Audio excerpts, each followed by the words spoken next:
లూకా 7వ అధ్యాయం.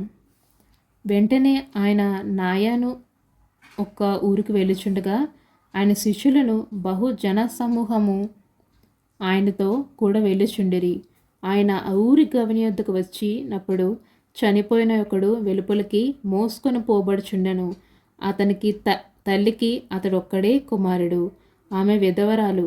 ఆ ఊరి జనులు అనేకులు ఆమెతో కూడా ఉండిరి. ప్రభువు ఆమెను చూచి ఆమె యందు కనికరపడి ఏడవవద్దని ఆమెతో చెప్పి దగ్గరకు వచ్చి పాడెను ముట్టగా మోయుచున్నవారు వారు నిలిచిరి. ఆయన చిన్నవాడా, లెమ్మని నీతో చెప్పుచున్ననగా ఆ చనిపోయిన వాడు లేచి కూర్చుండి మాట్లాడసాగెను. ఆయన అతన్ని తల్లికి అప్పగించెను. అందరూ భయక్రాంతులై మనలో గొప్ప ప్రవక్త బయలుదేరి ఉన్నాడనియు దేవుడు తన ప్రజలకు దర్శనము గ్రహించి ఉన్నాడనియు దేవుణ్ణి మహిమపరచిరి. ఆయన గూర్చి ఈ సమాచారము యూదయ అంతయు చుట్టుపట్ల ప్రదేశమంతటూ వ్యాపించును. ఆమెన్.